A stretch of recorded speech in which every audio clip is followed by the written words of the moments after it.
6 ಗಂಟೆಗೆ ಕಾಂಗ್ರೆಸ್ನ high voltage ಸಭೆ ಇದೆ ಅನ್ನೋದ್ರ ಬಗ್ಗೆ ನಾವು ಮಾಹಿತಿ ಕೊಡ್ತಾ ಇದ್ದೀವಿ. ಸಿಎಲ್ಪಿ ಮೀಟಿಂಗ್ ಕಡೆಗೆ ಎಲ್ಲರ ದೃಷ್ಟಿ ನೆಡ್ತಾ ಇದೆ.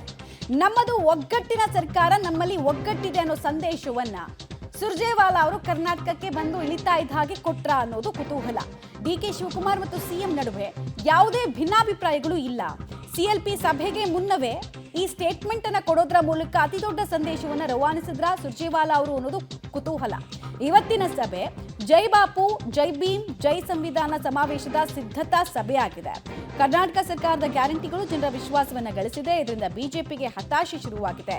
ಬಿಜೆಪಿ ಕರ್ನಾಟಕದ ಜನರ ಮೇಲೆ ರಾಜಕೀಯ ದಾಳಿ ಮಾಡ್ತಾ ಇದೆ ಅಂತ ಬಿಜೆಪಿ ವಿರುದ್ಧ ಕೂಡ ಕಾಂಗ್ರೆಸ್ ಉಸ್ತುವಾರಿ ರಣದೀಪ್ ಸಿಂಗ್ ಸುರ್ಜೇವಾಲಾ ಕಿಡಿಕಾರಿದ್ದಾರೆ.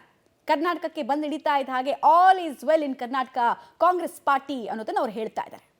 मेरा एक तो first and foremost it's my request to a selected group of news channels that instead of asking questions to a dismembered BJP which is on a fratricidal path to finish each other, you are asking question to a united government which is solidly executing a direct benefit transfer to every Kannadiga family with a cumulative total of 58,000 crore.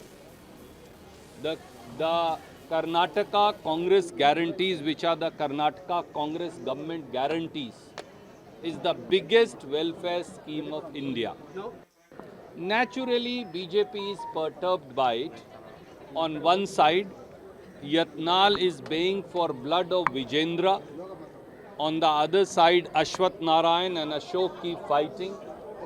On another hand, Mr. Jharkholi and others in the BJP are having solid differences of opinion. On another hand, Janata Dal and BJP are fighting a fratricidal war, but that is their leadership to settle. ಎಲ್ಲರೂ ಒಗ್ಗಟ್ಟಾಗಿದ್ದಾರೆ. ನೀವು ಗಮನ ಹರಿಸಬೇಕಾಗಿರೋದು BJP ನಾಯಕರ ಮನೆ ಕಡೆಗೆ. ಕಾರಣ ಅಲ್ಲಿ ಮನೆ ಒಂದು 10 ಬಾಗಿಲಂತ ಆಗಿದೆ. ದೋಸ್ತಿಗಳ ಮಧ್ಯೆ ಬಿರುಕಿದೆ. ಅದು ಬಿಟ್ಟರೆ ನಮ್ಮಲ್ಲಿ ಎಲ್ಲವೂ ಸರಿ ಇದೆ, ನಮ್ಮಲ್ಲಿ ಯಾವುದೇ ಡಿಫ್ರೆನ್ಸಸ್ ಆಫ್ ಒಪಿನಿಯನ್ ಇಲ್ಲ ಅನ್ನೋದನ್ನ ಅವ್ರು ಹೇಳ್ತಾ ಇದ್ದಾರೆ. ಡೀಟೇಲ್ಸ್ ಕೊಡ್ತಾರೆ. ನೇರ ಸಂಪರ್ಕದಲ್ಲಿ ಜಾಯ್ನ್ ಆಗ್ತಾ ಇದ್ದಾರೆ ರವೀಶ್. ಕರ್ನಾಟಕಕ್ಕೆ ಬಂದು ಇಳಿತಾ ಇದ್ದ ಹಾಗೆ ಒಗ್ಗಟ್ಟಿನ ಮಂತ್ರ ಜಪಿಸ್ತೀವಿ, ಜೊತೆಗೆ ಕೈಮೀರಿ ಪರಿಸ್ಥಿತಿ ಹೋಗಿಲ್ಲ ಅನ್ನೋ ಸಂದೇಶವನ್ನ ಕೊಡಬೇಕಾದ್ರೆ ಈ ಮಾತುಗಳನ್ನ ಆಡಿದ್ರ ಮಮತಾ. ಪ್ರಮುಖವಾಗಿರ್ತಕ್ಕಂಥದ್ದು ಕೆಲ ಸೀನಿಯರ್ ಮಿನಿಸ್ಟರ್ಸೇ ಬೇರೆ ಬೇರೆ ರೀತಿಯ ವಿಚಾರಗಳನ್ನು ಪ್ರಸ್ತಾಪ ಮಾಡಿದ್ದ ಕಾರಣಕ್ಕೋಸ್ಕರವಾಗಿಯೇ ಇಷ್ಟೆಲ್ಲ ಗೊಂದಲ ಸೃಷ್ಟಿಯಾಗಿದ್ದಂಥದ್ದು. ಏಕೆಂದರೆ ಸಭೆಗಳ ವಿಚಾರವಾಗಿ ಏನೇ ಕ್ಲಾರಿಟಿಯನ್ನು ಮತ್ತು ಅವರು ಸಮರ್ಥನೆಯನ್ನು ಕೊಟ್ಕೊಂಡ್ರೂ ಕೂಡ ಕಾರ್ಯಕರ್ತರ ಮಟ್ಟದಲ್ಲಿ ಮತ್ತು ಎರಡನೇ ಹಂತದ ನಾಯಕರ ಮಟ್ಟದಲ್ಲೂ ಕೂಡ ಆ ಗೊಂದಲ ಇದ್ದೇ ಇದೆ. ಹಾಗಾಗಿ ಇವತ್ತು ಕೂಡ ಸತೀಶ್ ಜಾರಕಿಹೊಳಿ ಅವರು ಮಾತನಾಡುವಂಥ ಸಂದರ್ಭದಲ್ಲಿ ಪಬ್ಲಿಕ್ ಟಿವಿ ಜೊತೆ ಪವರ್ ಶೇರ್ ವಿಚಾರ ಸದ್ಯಕ್ಕೆ ಎಂಡ್ ಆಗೋದಿಲ್ಲ, ಆ ಚರ್ಚೆ ನಡೀತಾನೆ ಇರುತ್ತೆ. 8 ಜನ ಆಗ್ಬೋದು, 4 ಜನ ಆಗಿರ್ಬೋದು, ಅದರಿಂದ 12 ಜನ ಆಗ್ಬೋದು, 50 ಜನ ಆಗ್ಬೋದು, ಇದು ಚರ್ಚೆ ಆಗ್ತಾನೆ ಇರುತ್ತೆ. ಅಧಿಕಾರ ಎಲ್ಲಿ ತನಕ ಇರುತ್ತೋ ಅಲ್ಲಿ ತನಕ ಕೂಡ ಇದ್ದೇ ಇರುತ್ತೆ ಅನ್ನೋ ಮಾತುಗಳನ್ನು ಕೂಡ ಹೇಳ್ತಾ ಇದ್ದಾರೆ. ಹಾಗಾಗಿ ರಾಜ್ಯ ಕಾಂಗ್ರೆಸ್ನ ಪ್ರಮುಖವಾಗಿರ್ತಕ್ಕಂಥ ಕೆಲ ಸಚಿವರುಗಳು ಕೂಡ ಈ ಒಂದು ಪವರ್ ಶೇರ್ ವಿಚಾರವನ್ನ ಬಿಡೋದಕ್ಕೆ ತಯಾರಿಲ್ಲ. ಇಂಥ ಸನ್ನಿವೇಶದಲ್ಲಿ ಈ ರೀತಿ ಹೇಳಿಕೆಗಳು ಕೂಡ ನಡೀತಾ ಇದೆ. ಹಾಗಾಗಿ ಸುರ್ಜೇವಾಲಾ ಅವರು ಇವತ್ತು ಒಂದು ಸಂದೇಶವನ್ನು ಕೊಟ್ಟಿರ್ತಕ್ಕಂಥದ್ದು ಅಂದ್ರೆ ಎಲ್ಲೋ ಒಂದ್ ಕಡೆ ನಮ್ದು ಒಗ್ಗಟ್ಟಿನ ಸರ್ಕಾರ ಇದೆ, ಹಾಗಾಗಿ ಹೈಕಮಾಂಡೇ ಒಂದ್ ರೀತಿಯಲ್ಲಿ ಬಾಸ್ ಆಗಿರ್ತಕ್ಕಂಥ ಹಿನ್ನೆಲೆಯಲ್ಲಿ ಅವರ ತೀರ್ಮಾನವೇ ಅಂತಿಮ ಆಗಿರುತ್ತೆ, ಇಲ್ಲಿಗೆ ಬಿಟ್ಬಿಡಿ ಅನ್ನೋ ಸಂದೇಶವನ್ನ ಮೆಸೇಜ್ ಅನ್ನ ಮಾಧ್ಯಮದ ಮೂಲಕ ಪಾಸ್ ಮಾಡ್ತಾ ಇದ್ದಾರೆ. ಇವತ್ತಿನ ಶಾಸಕಾಂಗ ಪಕ್ಷದ ಸಭೆಯಲ್ಲೂ ಕೂಡ ಇದೇ ರೀತಿಯ ಪ್ರಸ್ತಾಪವನ್ನ ಮಾಡಿ ಯಾವುದೇ ರೀತಿಯ ಚರ್ಚೆಗಳಿಗೆ ಅವಕಾಶ ಮಾಡಿಕೊಡದೇ ಒಂದು ರೀತಿಯಲ್ಲಿ ಅಜೆಂಡಾ ಇರತಕ್ಕಂಥದ್ದು ಬೆಳಗಾವಿಯ ಸಮಾವೇಶವನ್ನು ಯಶಸ್ವಿಗೊಳಿಸಬೇಕು ಅಂತ ಅಷ್ಟಕ್ಕೆ ಮಾತ್ರ ಸೀಮಿತಗೊಳಿಸ್ತಾರೆ ಏನು ಕೂಡ ಕಾದ್ ನೋಡ್ಬೇಕಾಗತ್ತೆ. ಈಗಷ್ಟೇ ಬೆಳಗಾವಿ ಸಮಾವೇಶದ ಪೂರ್ವಭಾವಿಯಾಗಿ ಆ ಒಂದು ಸಭೆಯೂ ಕೂಡ ನಡೀತಾ ಇದೆ. ಅಂದ್ರೆ ಎಲ್ಲಾ ಜಿಲ್ಲೆಗಳಿಂದ ಬಂದಿರತಕ್ಕಂಥ ಮುಖಂಡರುಗಳ ಆದಿಯಾಗಿ ಶಾಸಕರು, ಸಚಿವರು ಎಲ್ಲರೂ ಕೂಡ ಭಾಗಿಯಾಗಿದ್ದಾರೆ. ಹಾಗಾಗಿ ಈ ಸಭೆಯಲ್ಲೂ ಕೂಡ ಕೆಲ ಸುಳಿವನ್ನು ಕೊಡುವಂತ ಚಾನ್ಸಸ್ ಜಾಸ್ತಿ ಇರುತ್ತೆ.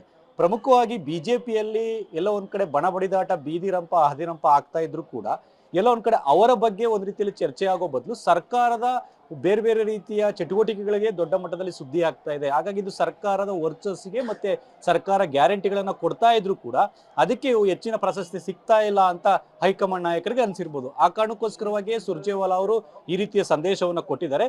ಈ ಸಂದೇಶವನ್ನು ಎಷ್ಟರ ಮಟ್ಟಿಗೆ ಕೆಲ ಸೀನಿಯರ್ಸ್ ಮಿನಿಸ್ಟರ್ಸ್ ಸ್ವೀಕಾರ ಮಾಡ್ತಾರೆ ಇಲ್ವೋ ಅನ್ನೋದು ಕೂಡ ಕಾದ್ ನೋಡ್ಬೇಕಾಗತ್ತೆ. ಯಾಕೆಂದ್ರೆ ಇವತ್ತಿನ ಶಾಸಕಾಂಗ ಪಕ್ಷದ ಸಭೆಯಲ್ಲೂ ಕೂಡ ಕೆಲ ಶಾಸಕರು ತಮ್ಮಲ್ಲಿರ್ತಕ್ಕಂಥ ಭಾವನೆಗಳನ್ನ ವ್ಯಕ್ತಪಡಿಸೋದಕ್ಕೆ ಅವಕಾಶ ಸಿಗುತ್ತಾ ಇಲ್ವೋ ಅನ್ನೋ ಆಧಾರದ ಮೇಲೆ ಇದೆಲ್ಲವೂ ಕೂಡ ಸ್ಪಷ್ಟವಾಗಿ ನಿಂತಿದೆ. ಯಾಕೆಂದ್ರೆ ಸತೀಶ್ ಜಾರಕಿಹೊಳಿ ಒಂದು ಮಾತನ್ನ ಹೇಳ್ತಾರೆ, ಪರಮೇಶ್ವರ್ ಅವರು ಆ ಒಂದು ದಲಿತ ಆ ಒಂದು ಶಾಸಕರು ಸಚಿವರ ಒಂದು ಡಿನ್ನರ್ ವಿಚಾರ ಏನಿತ್ತು ಆ ಸಭೆ ವಿಚಾರವೂ ಕೂಡ ಪ್ರಸ್ತಾಪ ಮಾಡ್ತಾರೆ ಅಂತ.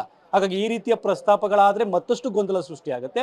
ಆ ಗೊಂದಲಕ್ಕೆ ಮಾಧ್ಯಮಗಳ ಮುಂದೆ ಹೇಳದಂತೆ ಸುರ್ಜೇವಾಲಾ ಅವರು ಶಾಸಕಾಂಗ ಪಕ್ಷದ ಸಭೆಯಲ್ಲೂ ಕೂಡ ಒಂದ್ ರೀತಿಯಲ್ಲಿ ಖಡಕ್ ಸಂದೇಶವನ್ನು ಕೊಟ್ಟು ಫುಲ್ ಸ್ಟಾಪ್ ಇಡ್ತಾರಾ ಅಥವಾ ಬೆಳೆದಕ್ಕೆ ಬಿಡ್ತಾರಾ ಕಾದ್ ನೋಡ್ಬೇಕು ಮಮತಾ.